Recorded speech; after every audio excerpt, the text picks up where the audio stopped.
Hey there, how there, ho there. It's Jeff Cutter Diamond welcoming you to yet another Cutter Top 10 video. And I know you'll be thinking, oh, it's a hockey one because he's wearing his Kitchener Rangers jersey. Technically, no, because I don't have any WWE t-shirts and all that, or sweatshirts. I don't have anything like WWE to put on my shirt. I just wearing my Kitchener Rangers jersey. I know at the time of this taping, the Kitchener Rangers are in the second round of the OHL playoffs against Sault Ste. Marie, and I don't want to change my top. Don't worry, I have to wear my uniform stuff at work, and I wear different tops anyway. I just keep it around. Anyway, we're going to talk about the top 10 WWE commentator calls of all time, and they were legendary and all that. It wasn't easy to do the iconic moments in wrestling commentary, but I found that out. Here we go. Number 10 is John Cena calling himself the champ is here. Basically, everyone commenting on John Cena's thing, and the fans were doing booing Cena at time, and then saying John Cena sucks, John Cena sucks, John Cena sucks, John Cena sucks, and all that. But then they say John Cena rocks. So Cena did his job. Number 9 is Taz when he was doing commentary for WWE on SmackDown with Michael Cole. He would say, "Here comes the pain." When he talked about Brock Lesnar being the next big thing and getting on SmackDown exclusively after Stephanie McMahon signed him, when Stephanie McMahon was tolerable and not a bitch. Sorry, I'm saying that, but that's what I say. Anyway, Taz would call Brock, and here comes the pain. Brock Lesnar was amazing, great NCAA wrestler. He was the youngest world WWE champion of all time because Orton was the youngest world heavyweight belt. But yeah, Brock won the WWE belt many times. He was legendary, and of course, Brock left for bigger things in 2004 and failed miserably and could have come back to the WWE, but he had an 8-year no compete clause. Brock Lesnar, of course, is a little controversial nowadays, but yeah, here comes the pain is when you know about the F5 and all that. Number 8 is the boyhood dream has come true for Shawn Michaels, WrestleMania 12.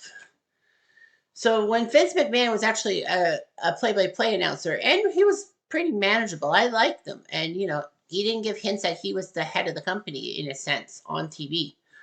Vince McMahon did some great commentary and all that, and one of them was WrestleMania 12 when Shawn Michaels and Bret Hart would meet for the WWE belt. Bret Hart was seen as a good champion, Shawn Michaels as a good leader, and of course Shawn Michaels won the '96 Royal Rumble, which automatically meant that he would fight for the WWE belt. So it was a great match. They made it a 60-minute Iron Man match, meaning that the most pins, or submissions, or disqualifications would win the match. It was 0-0. Bret Hart thought he won because he tied, but Gorilla Monsoon forced sudden death, and Shawn Michaels super kicked Bret Hart, won the title, and all that. And of course, that's when the boyhood dream has come true. HBK finally winning the WWE belt. At WrestleMania 13, it was supposed to be Shawn versus Bret, but I think the animosity between those two was so bad that Shawn refused to fight Bret and basically faked an injury or something like that, and Bret did lose the title at WrestleMania 13 anyway. Number 7 is good God Almighty, they've killed him. Jim Ross, Hell in a Cell, the insane bump.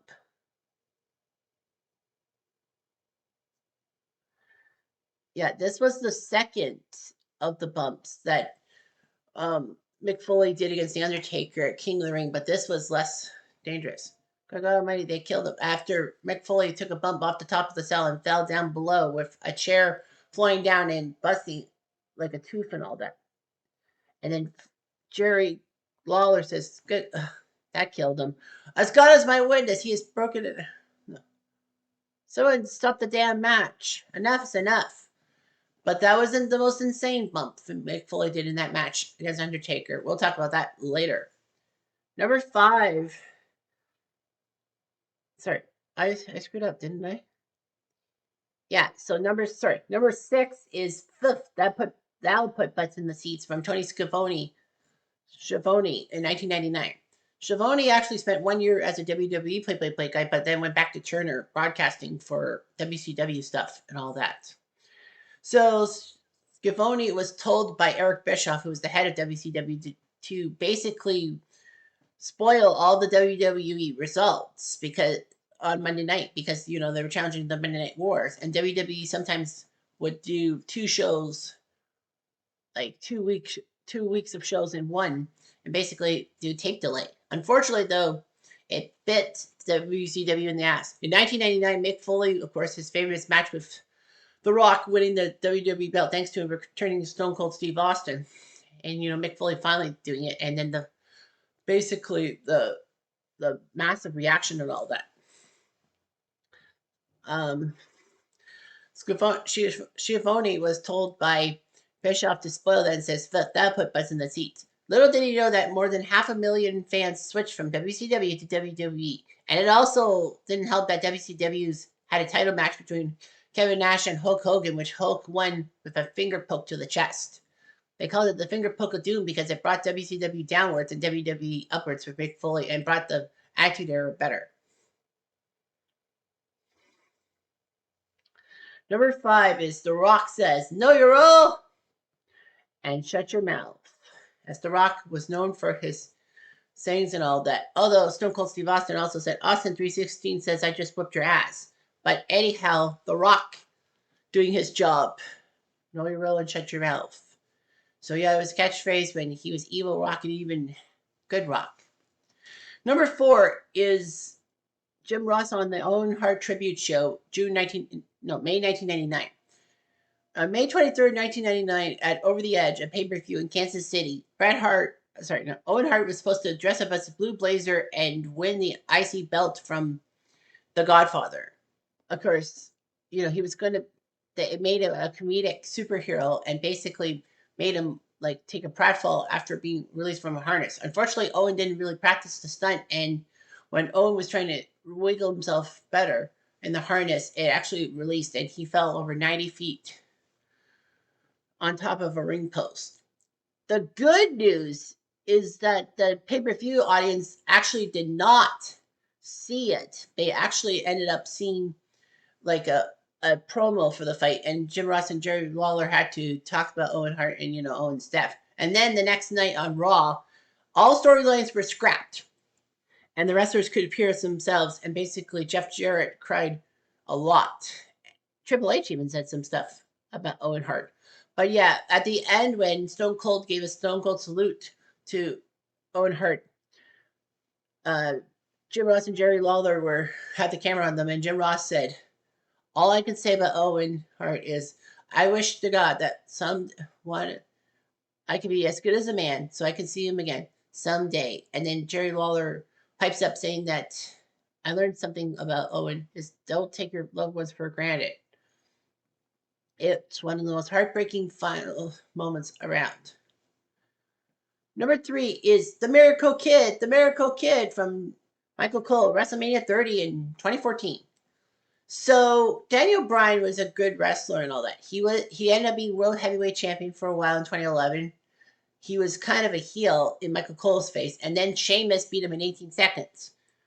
What happened was it was actually one of the best losses in WWE history because it made Daniel Bryan more of an underdog. In 2013, the Authority with Triple H and Stephanie McMahon tried to make Daniel Bryan terrible. Vince McMahon also had some thing to say about that. Basically, they would belittle and try to ruin Daniel Bryan's best moments.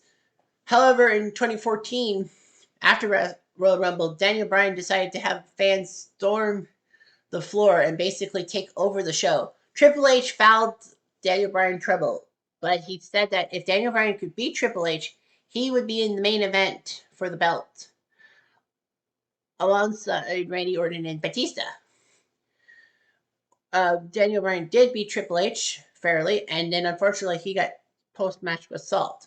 However, he still made it for the main event with Orton and Batista, and with a knee to Batista, and after throwing Randy Orton out of the ring, Daniel Bryan did the yes lock on exhibition on Batista. Batista tapped, and then that's the Miracle Kid, a miracle on Bourbon Street, as Michael Cole would say. I thought he said the miracle came, not kid. But it would have been perfect either way. But yeah, Daniel Bryan finally won the belt. Unfortunately, though, injuries would take its toll on him. Number 2 is Jim Ross talking about Mick Foley's fall from the top of the Hell in a Cell, King of the Ring 98. So, as I said, Foley took a bump off from the top of the cage down to the floor, like down to the ring floor. However, his first bump was more sickening. Mick Foley would face Undertaker in a Hell in a Cell match and all that. Massive rivalry. Foley fought Undertaker, but then Undertaker saw him and basically threw him off the side of the cage. And Jim Ross goes, "Good God, good God Almighty, killed him." And basically, Jerry Lewis says, "Oh my gosh!" And Jim Ross says, "As God is my witness, he is broken in half." One of the best moments around. Foley would continue facing The Undertaker even though he should not have. It was one of the best matches of the year. And number 1 is when the Attitude Era started, WrestleMania 14, 1998. WrestleMania 14 had a lot going for it. Stone Cold Steve Austin won the Royal Rumble, so he would be facing off against the WWE Champion, which ended up being Shawn Michaels, despite him injuring his back on the casket that The Undertaker did for the casket match. Shawn Michaels still wrestled. Of course, you could tell he was hurting and all that. So Shawn Michaels used Mike Tyson, Iron Mike Tyson, who pissed off Stone Cold Steve Austin in a Raw thing, to the ring. Shawn Michaels allegedly got batteries thrown in him during a fan event. So anyway, he was mad. Oh, well, of course. So HBK would face Stone Cold for the belt. And it was amazing and all that. Stone Cold and Shawn Michaels would trade finisher attempts but failed. And of course, Stone Cold with a stunner. And then Mike Tyson gave a fast 3 count, but he gave a count. Stone Cold, Stone Cold, Stone Cold. That started the Attitude Era and all that in a sense. Shawn Michaels, of course, would get mad at Mike Tyson, but Tyson knocked him out and knocked HBK out of WWE, performing for 4 years. He was WWE commissioner at one time and actually super kicked Vince McMahon, which actually is good because Vince McMahon is a piece of shit. So anyway, that's all I've got for these calls, and call it like it is. Pun intended. I'm Jeff Diamond. Adieu.